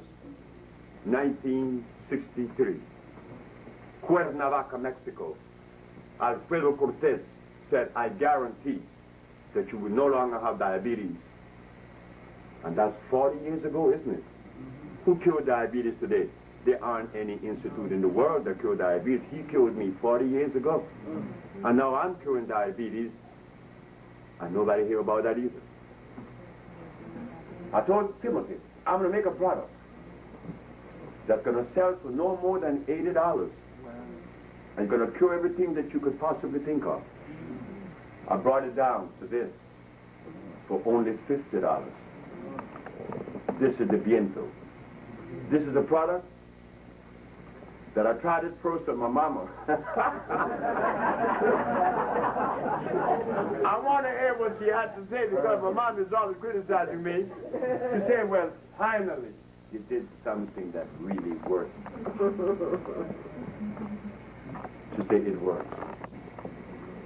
Pain, bowels, energy, sex, I is right here. This is my latest compound. I have condensed all of my products to one, the Viento. I take it every day. In fact, I took some yesterday because I knew it was coming. I didn't sleep last night. I haven't slept all day. This man had me up all day, and I only took 2 of these. And I still have energy. This is not a vitamin. Vitamin has no place in human life because vitamins are dead. They are non-electrical. This is electrical. This is considered by the Supreme Court as natural vegetation cell food. Natural vegetation cell food is electrical. Everything that God makes is electrical. Anything man-made, not so. So, I am promoting my latest product, and no, ain't no recall here. I know that tonight you have heard many things, diametrically opposing that which you have accepted or believed or heard, but I'm going to give you the opportunity at this time to ask questions. Do I get any questions? Oh boy, over here, number one. What about the other product that you were talking about that takes you back to your childhood? That product is the Stropharia cubensis. That is a product that the people in Africa ate. And this is why the people in Swaziland was never conquered, because they could see what the British was going to do before they even did it. All right. You going to start selling that? Sir, I have it now. But you will have to send for that. What's it called? Stropharia cubensis. S-T-R-O-P-H-A-R-I-A.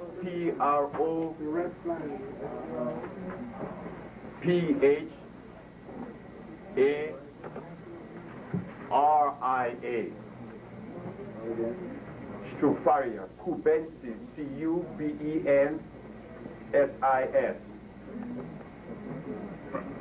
Yes, sir. Give us some ideas about methods. Methods for elimination, methods on what you do as far as the proper food to eat. You know, I need some background. That's a very good question. Because when I come before you saying don't, what should be, right? This meeting, I want to say this meeting was impromptu. This young man here is responsible for that. He said, hey, look, he heard me 2 weeks ago in Miami. He said, man, the people in New York need to hear about you. I said, but Trevor, I won my case in New York 15 years ago, proving to the world that we cure AIDS. How come they haven't heard it? He asked now about the food, which is important. This is a very quick message meeting. I did not come with my entourage that I need to come with, not only to talk about the food, but to show how to prepare it. It is just as delicious. That's right. It is delicious and it is nutritious. So now, what do we begin with? In the morning, You want to strengthen your bones and your nerve and your energy, uplifting sea moss. When you wake up in the morning, you drink a big mug of sea moss. Do not sweeten it with sugar. If you put sugar in it, you have just adulterated it. You drink it without the sugar or with maple syrup. When you wake up, you drink your cup of sea moss, and you drink 2 glasses of water, and you take off for work. That's all you need. At noontime, you could eat a salad or a fruit. In the evening time, that's when you could eat, you know, your mushrooms, your squash, your quinoa, grain, quinoa, Q-U-I-N-O-A. Quinoa is a grain that comes from South America. You could also buy wild rice, which is natural. The Haitians have a mushroom that grows in Haiti called jonjon. Let me tell you all something. Jonjon is so good. Remember what I said. Anything God made is natural. Anything man made, not so, and will hurt you. Jonjon is so good that if you take the jonjon mushrooms and soak them in some water, in about 2 hours, the water is black. You drink that water and see how you feel.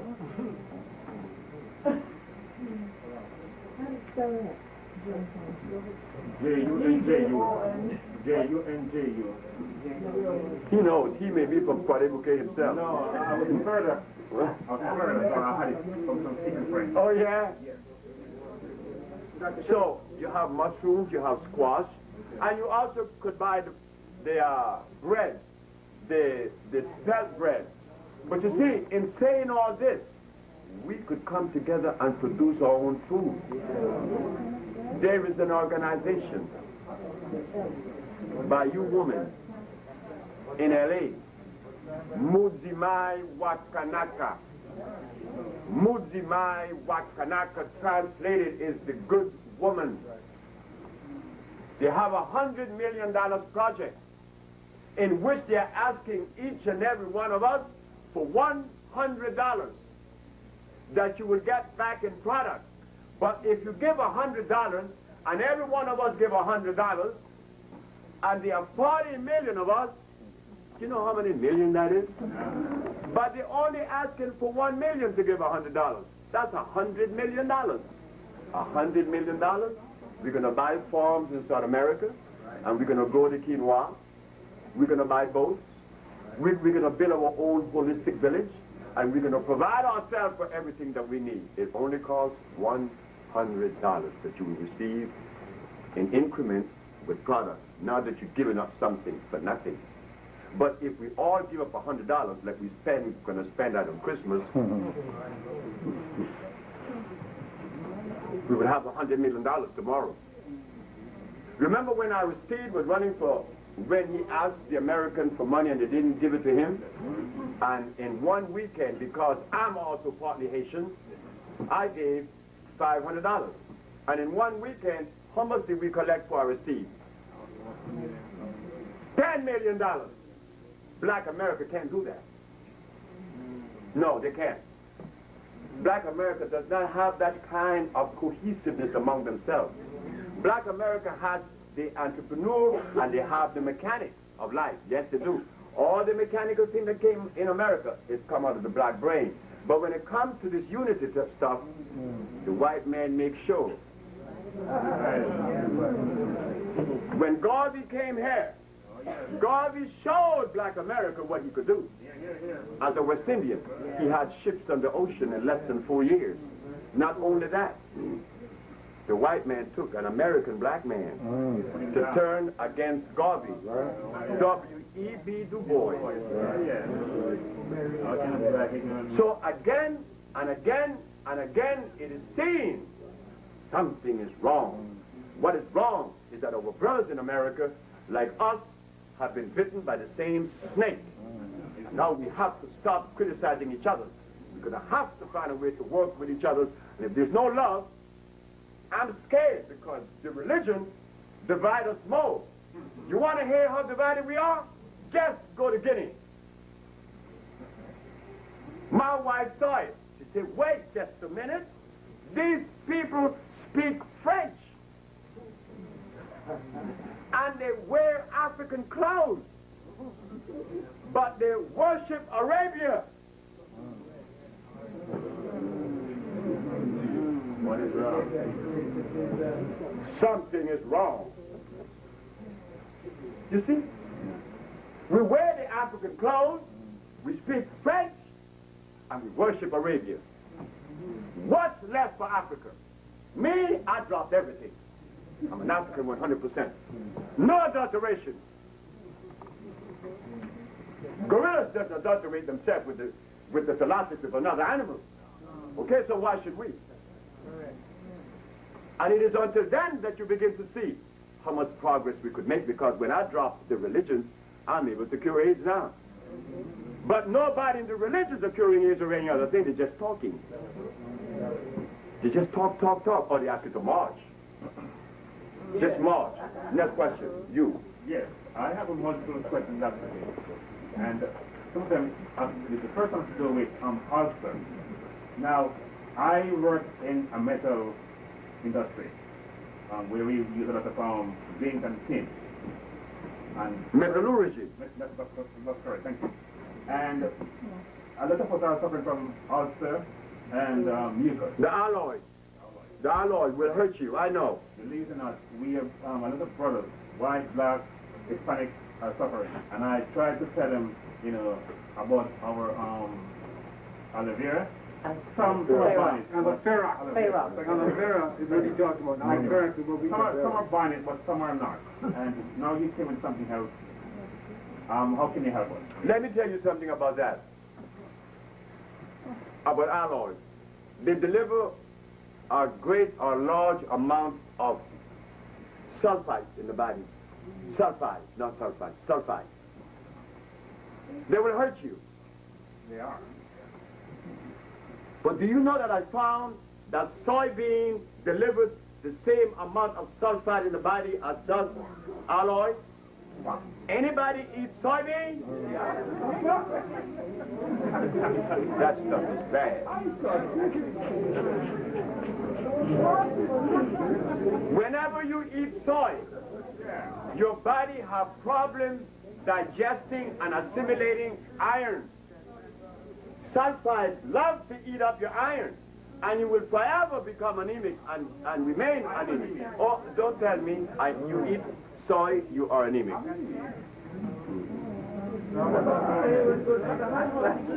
Man, the sister's right. She said, I thought they said it was good for your hot flashes. Far from the truth. George Washington Carver made plastic. What did he use to make plastics out of? Well, how could you take plastic and then feed me that as my food? About the hot flashes. My previous wife used to get them because her ovaries was releasing the ovum, but the tubes were clogged. That is the beginning of menopause. But a woman has 240,000 ovums in her ovary. If she only released 6 of every ovary every year, because they alternate every month, when she releases an ovum from one, it goes to the other following, right?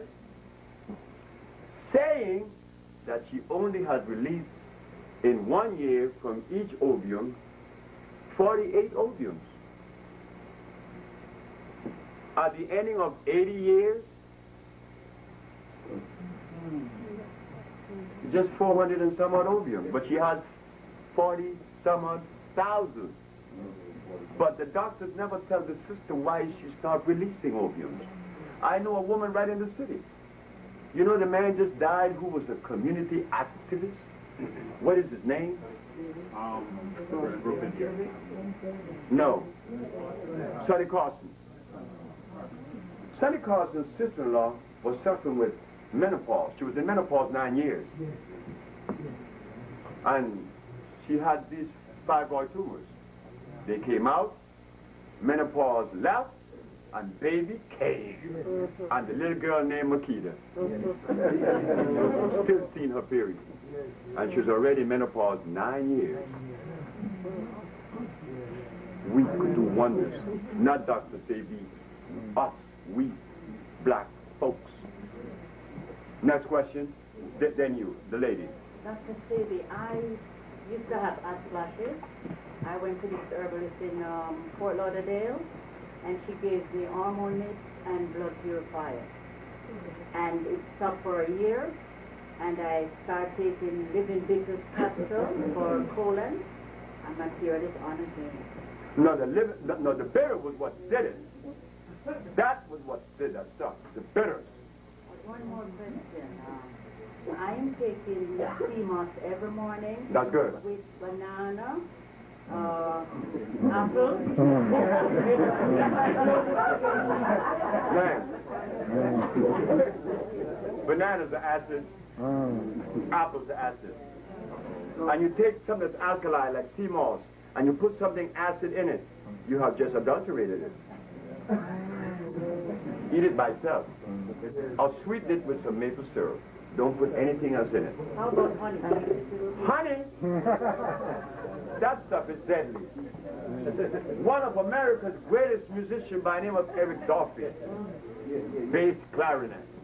I met the brother, because I met him on train at the same time. This man used to drink 2 tablespoons of honey every day because at the time in New York in the 50s and the 60s, honey was on the top of the list because the Bible talked about honey. But what the people didn't know, the honey the Bible talked about comes from a natural bee. The bee that you have today is a hybrid animal. That honey is acid, it is sugar. It will give you diabetes. You tell a diabetic to eat that honey, see what's going to happen. Send his sugar way out of whack. He died of a sugar attack in Germany. Eric Dolphy died with that honey. God did not make that bee.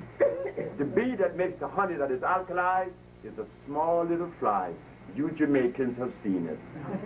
They make the honey in the trees, in the holes, and they go in the ground. Black America doesn't know that. That's why they could sell Black America anything. Because the one thing you and I have as Caribbeans, we grew up in the middle of the forest. We understand the forest. Black America understands asphalt. Right. They don't know the forest. So when you put something in front of a Black American brother and sister, they are handicapped. They don't know. It's not that they couldn't know and they would not like to know, but the environment prevents them from knowing certain things. When we, on the other hand, we know. Like in Jamaica, they have the Icarco or the what they call it, the sugar plum. Cocoa plum. They call it June plum. And then they have the other one they call Dawns in Trinidad, the little yellow cherry. Dawns. Okay. America doesn't know these things. We have thousands of fruit that America doesn't know about. We could defend ourselves in the forest, because when I went to Africa, the same thing I saw in the West Indies, I saw in Africa. I said, look at that. You know what shining bush is? Shining bush, right? It goes between the rocks. It's pretty, smells good. You eat that. That stuff gives you energy immediately. I saw it in Guinea. I saw it all over Zimbabwe. But like I said, I came back disappointed because I found visiting 14 African leaders, 17 different countries, they look at me like I'm stupid.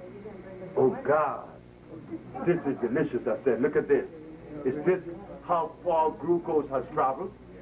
And all these years, Dr. Sebi prides himself as being an African. And now that he's in Africa, they're looking at him as though he's less than equitable. I say, man, I'm in trouble. Yes. My question, you mentioned about some conscious wife removing fibroids. Would you not have been able to remove the fibroids without having them surgically removed? Only with herbs. I removed 14 fibroid tumors from a woman named Gloria Walker in New Jersey, who's a school teacher in East Orange, New Jersey, without a knife. So I know a lot of women here. I'm one of those who read a lot. So I know that fibroids come in direct relation to the food you eat. That's right. You're feeding them, so they're growing. That's right. So you can read something and know something, or you can read and not know. The sister is right. You put the eating that's growing the fibroids in your body, you go to a doctor, they want to take it all out. You ain't having no baby. You know something? Besides being right, you are 100% right. I learned that at 17, and I'm 42. You see, she knew. But she, as a woman, has no place in our society. She is a woman. Nobody really wants to listen. You see, she is a woman. The religions of the world put her way in the back, but yet we came out of her. We had to come through some woman's vagina, right? Well, how in the devil I'm going to come out of a woman and suck her breast, and all of a sudden she become less than me? Who started that? Islam and Christianity. Well, why do we continue to embrace that? I learned from my mother that she never listened to my father. She said, because if she had, we'd be in trouble, she said. She said, so when you marry, you listen to your wife. The advantage you have is this. And I'll trick you, woman. My mama teach me to trick you, woman. my mama said, agree with her and do as she says. Because if she tell you to do something wrong, well, you could say, you told me. But all the while, we've been in front. Yeah, you told me, and you men, you all think you're boss. They always jam that down our throat. But what I did, I took the humble place. What you want me to do? You gotta do so and so, I'll do that. But guess what? It's never wrong. It's always right. So we need to listen to a sister like her. But she would never get audience in a religion. I don't care what religion you have. She's a woman. She means nothing. She just happened to bear babies. And I came out of her. So what? That's nothing. I saw that in Nigeria. There's a king in Nigeria named Akande. So his mother took me to visit the king in their own private plane. When I got to George Plateau, the mother came out and did this in front of her son. I said, oh God, I want to know how is this woman going to justify this one when this man came out of her and she bowed to him. Guess what the woman said? Brothers, I'm going to let this on you guys, okay?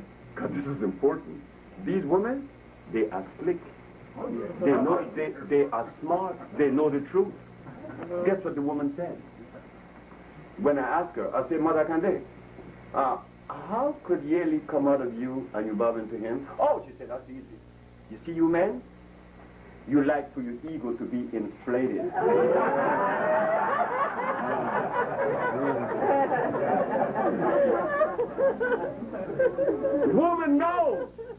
Woman knows that when we stand up and claim that we are man, she says, shut up, man. You're limited. You came out of me. So how could you be that bad? You see? Women aren't stupid. But we are the ones that continue to use and to obey the philosophy of Europe. Me, I put my woman in front. My woman is better than me. Of course she is. Yes, ma'am.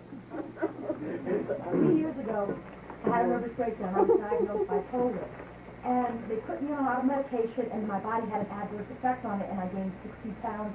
And they kept me in psychiatric ward. That was me. Really? Okay. Oh, yes. I was paranoid, schizophrenic. It was horrible. I couldn't sleep, nothing worked. And then I fought against the brain because they kept instilling fear in me, telling me that for the rest of my life I have to take medication. For the next 80 years, the doctors specifically told me that I was like 80 years.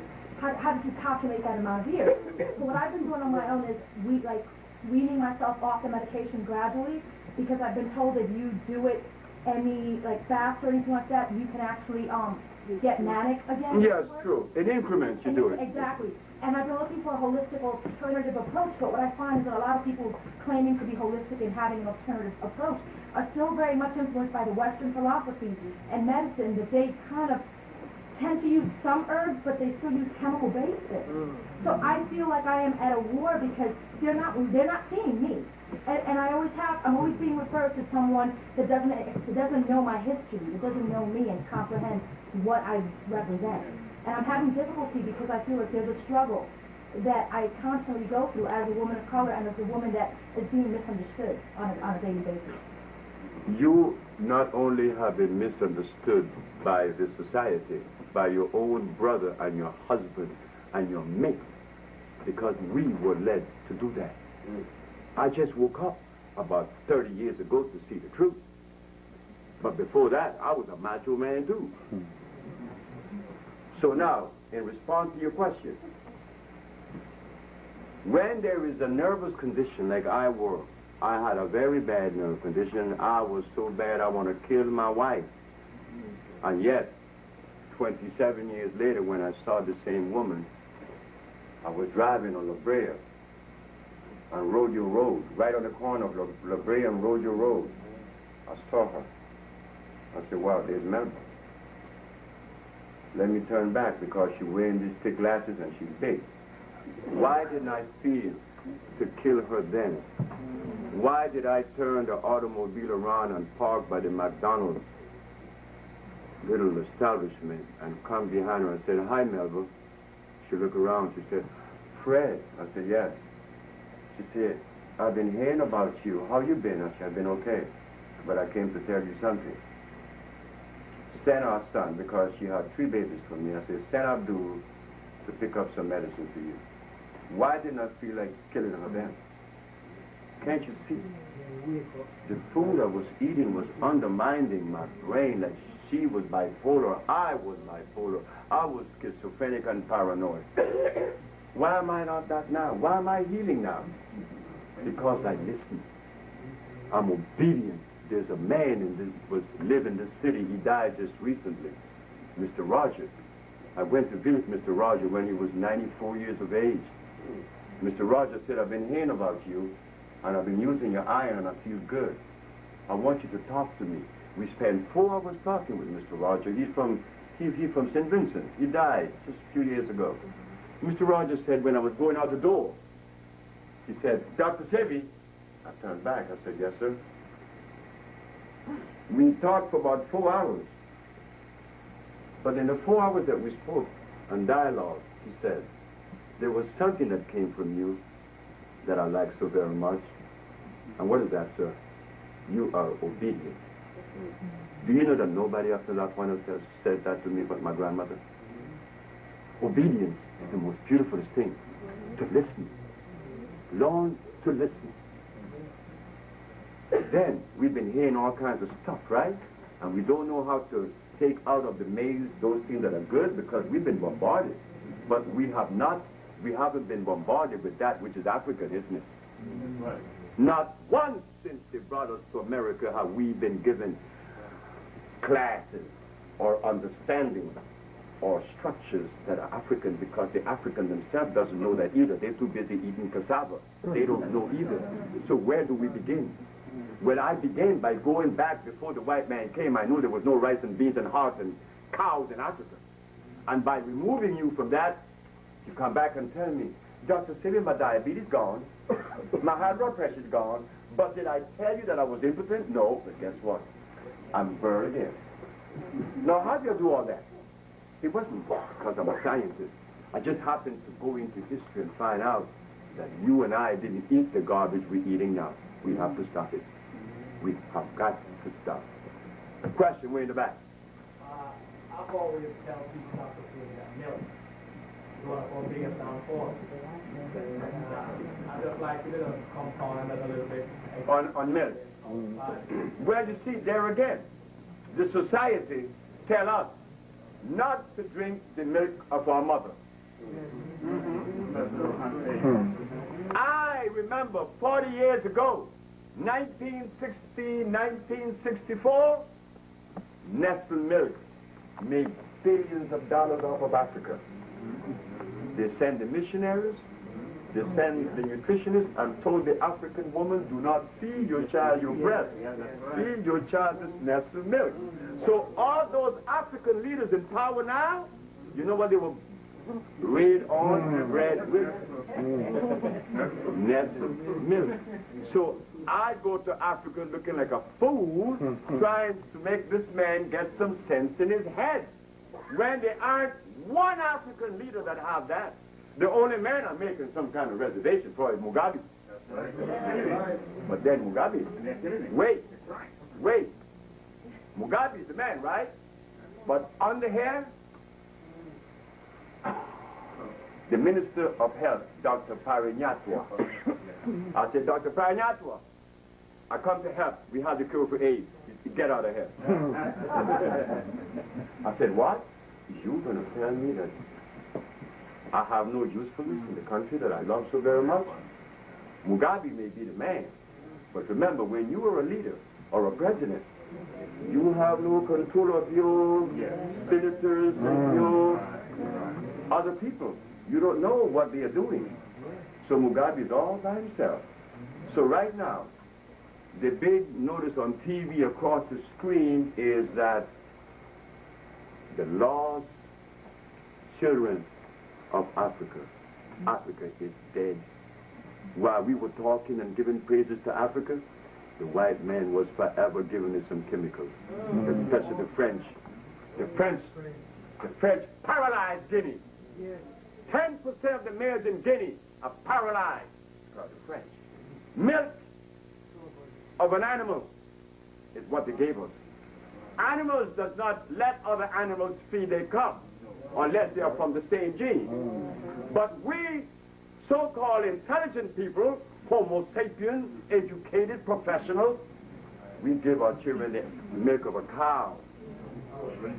But the milk of the woman, which is comparable with us, that nourishes ourselves because it is compatible.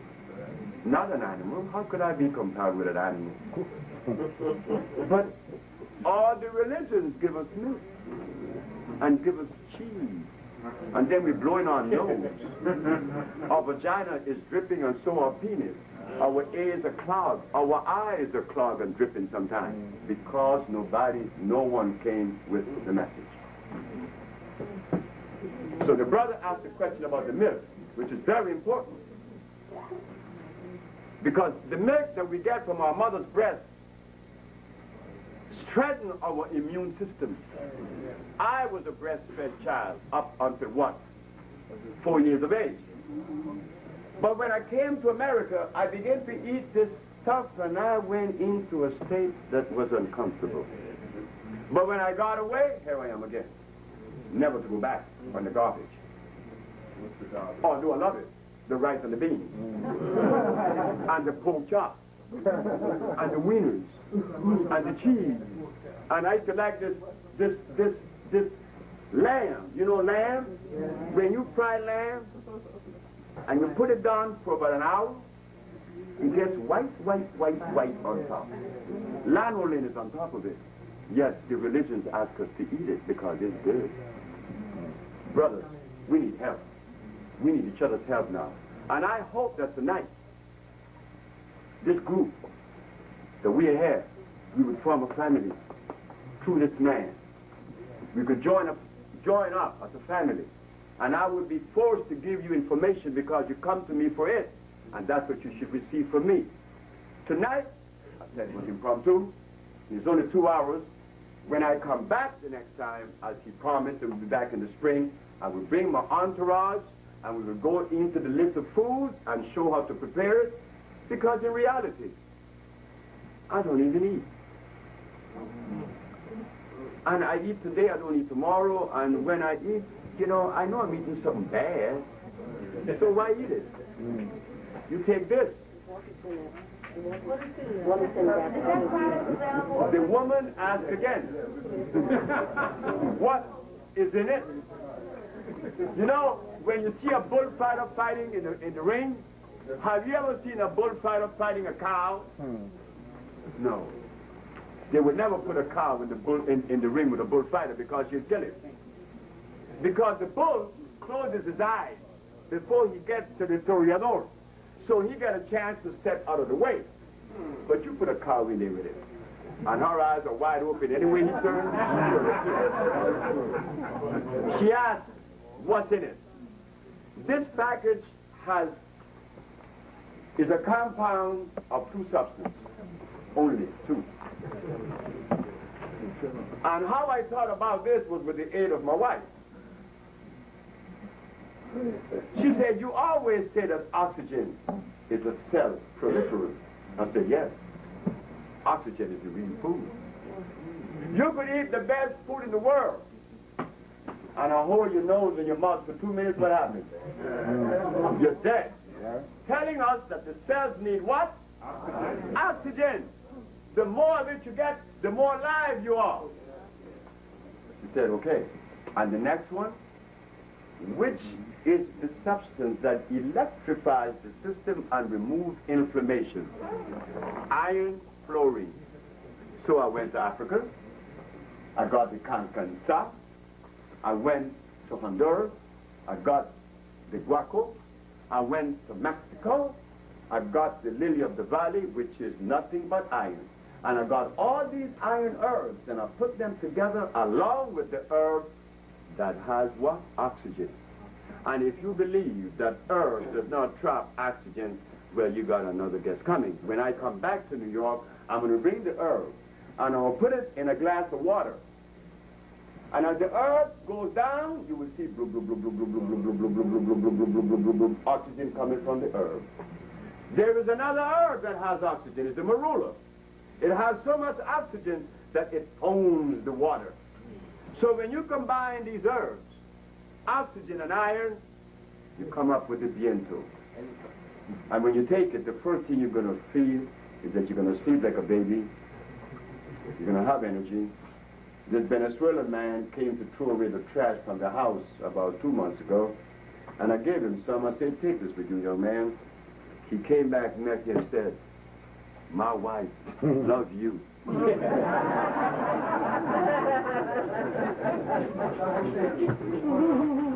Wait, this young man been first, then you.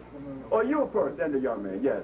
One topic I've never heard you address before, and I've heard a lot of nutritionists speak upon it, is the silver fillings in our mouth. It's very toxic.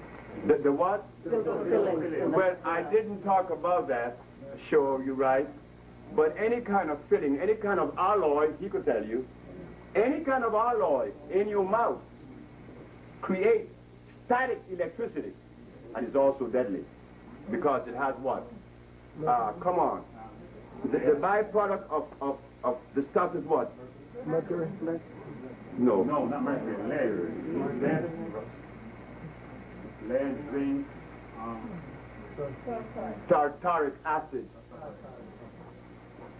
It's bad for you. Wait. Yes. One of the things that I noticed a lot of older people as well as some younger people, one of the things that's plaguing the black community is prostate cancer. Oh, yes. Oh, most definitely. Jamaica especially. Jamaica has the highest incidence of prostate inflammation. So is Guinea. But they both eat bami, cassava, rice. Rice, that white rice. That white rice tastes good in the mouth, especially with some gravy on it. That's me. I love my gravy and my rice. I don't eat it now, but I used to love rice. And rice is cyanide and a lot of sugar. In fact, I'm coming to you, young man. I went to Russia, you know, in 1970. I went there because I wanted to understand how could this man, Ivan Petrovich Pavlov, control and condition a dog with words? That wasn't true. You do not condition anyone with words. That's impossible. Who? That's right. The milk that the dog was drinking every day, that he salivated himself to death, what was in the milk? Glucose, sugar, the same thing in cigarettes. That's why you become addicted to cigarette. Why? Sugar is in cigarettes.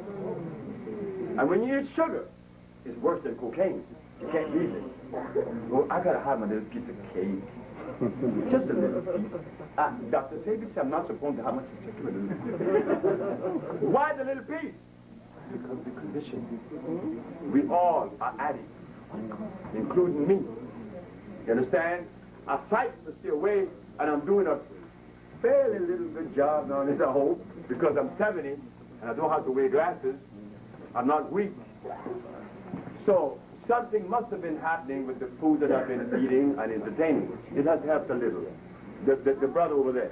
Yes, Dr. Sebi, that's one something to explain. First of all, I should say thank you for sharing your welcome to making all of us in the community. But you deserve it. You deserve it, brother. I'm glad I found it. Yeah, I've been looking for you for a while too. That's good that I found you in contact with the recipe, which is good. My question, Lord, to you is, can you explain to the people the difference between cooking the food and eating it natural raw like it was meant to be? No difference. In fact, it could be worse. The philosophy is, if I eat something raw, I will get all the enzymes.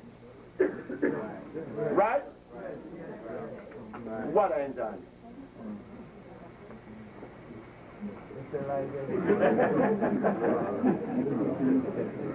Wait. The philosophy is, if you eat something raw, you're getting all of the vitamins and the enzymes out of it. That's what they say, right? Well, guess what? When you eat carrots raw, you're eating raw starch. Whether you cook it or not is poison. But on the other hand, if you get something natural and you eat it raw, you get energy. You cook it, you get energy. You burn it to an ash, and you grind it to powder, black carbon. You get the same amount of energy, because something natural never dies. It just changes form, but the energy is there. So, brothers, we drop the philosophy of raw and cook, because all of my iron, the iron that I make to reverse sickle cell, the herbs are cooked. And how come they work? Because they are natural. If it's unnatural, it doesn't matter if you eat it raw or cooked. Yes, ma'am.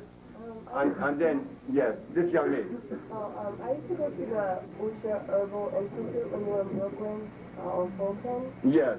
And you used to have a food combining chart and a lot of products. Yes. And I've been looking for you for a long time because I want to get those products in the combining chart.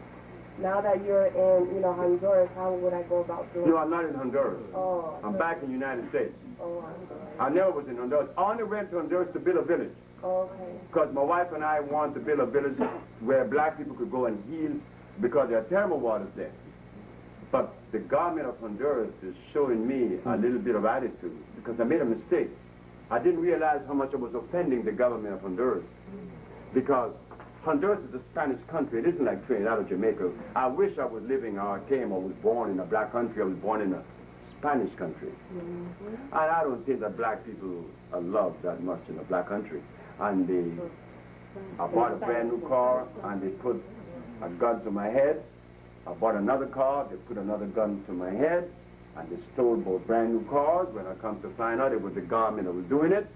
And then there are people that came and robbed the place. There were people from the government. I told my wife, I said, look, just sell this place and get out of this place. But she is reluctant and resistant. She always resisted me. And now she finds herself wanting to leave. So the question was, how get in touch with us? Well, you will, because Trevor Ford is here now. And I'm working with the brother. He's my contact here. By the way, those 6 pieces of paper you have the contact number in it. That's why I'm passing it out. If you didn't get one, get one. Anyone has the number on it to contact me for the product. We need one about Trevor. This is why I brought this. I brought this product to sell tonight if you all are interested. Because this product, it will take less than 24 hours.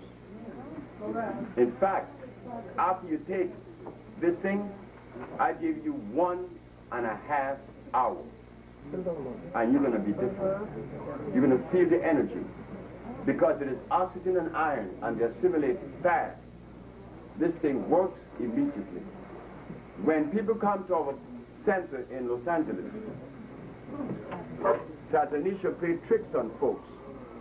She would ask them, have you had the viento? No.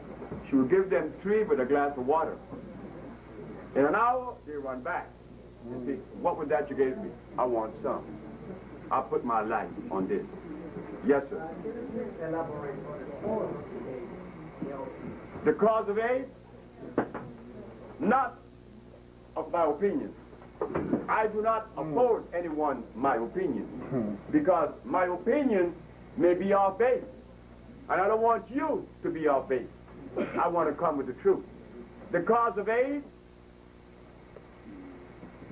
is the cause of diabetes, is the cause of sickle cell, is the cause of leukemia, is the cause of every disease. Some people are of the opinion that it was made and it was brought about through a chemical. That may very well be true, because they are chemicals that would kill you in 2 minutes or 1 minute. Just put your, if I take and put you in a cyanide chamber, you know a gas chamber? Well, isn't that cyanide and arsenic? Sulfuric acid and cyanide? And it kills you in 2 seconds, right? Okay. So if I take another chemical that is less deleterious, then it may kill you in 4 years, in 2 years, in 1 year, breaking down the mucous membrane.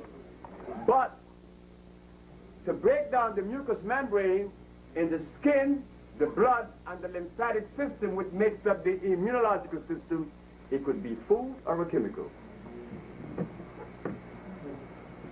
You're welcome. My job is to cure it. Last question. The lady, okay, I'm gonna have 2 or 3 more. Yes. I was thinking, my name is Nelma, by the way, and I am overweight, and I'm looking forward to taking the medicine. I mean, the herb. Yes, ma'am. I was talking to a friend of mine who's a pharmacist, and she was saying that what you're talking about is called the Renin theory, where there's no salt balance, and that we lost 2 enzymes when we came to America. And and I was thinking about how I feel when people go on TV and they say that this disease is more peculiar to Africa, and how badly that made me feel. That I was singled out for this, and I'm really happy that you've given us this information, because it makes you feel almost like inferior when you're someplace taking something and using something that's not that everybody else is using and not getting sick like you are at the rate. There's a reason why we continue to manifest this high degree of disease. Remember, when it took us away from our mother, they took us away from our breast. The food that was made for us, specifically for us, was no longer in our mouth. You see? You're right. But losing the 2 enzymes, what enzymes? Aldosterone or something like that? Sister, the body is made up of 102 minerals. Iron, calcium, phosphorus, carbon, and all the rest of the minerals on the planet. All this chemical that she's talking about, the body doesn't know about that. Yes. Let's question that. Wait, hold, 1 second. Usha. Where's Usha? Where is Zave? Usha and Zave? Come up here, please. Those are my daughters.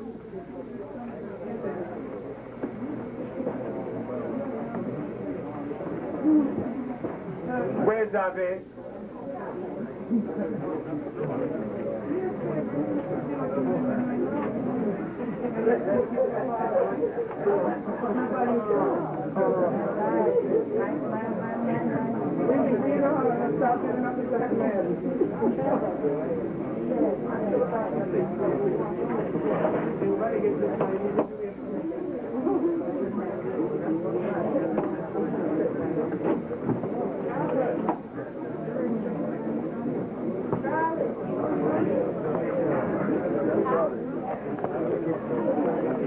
Oh, sure, of course.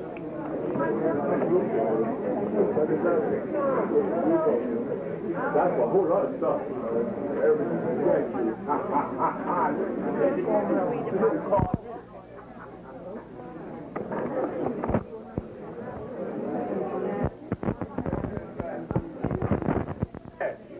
Just be a little bit here.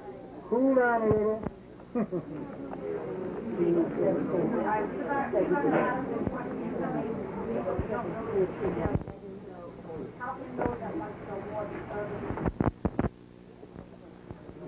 The question is how?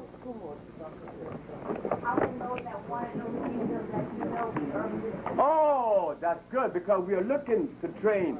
Brothers, don't get angry with me here. But the only person that is, the only gender is being trained to carry on are females. Yes, only females. The reason for that is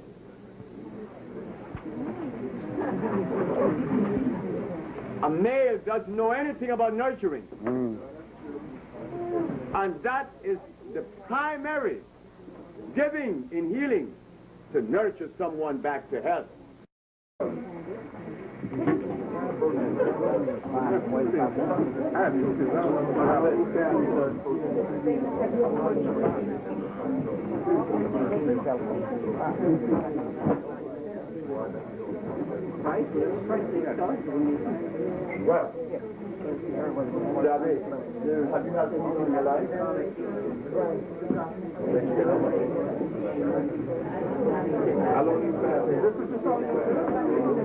90 days, but usually after 12 days. But 90 days is a good one to cure pain. Oh, yeah.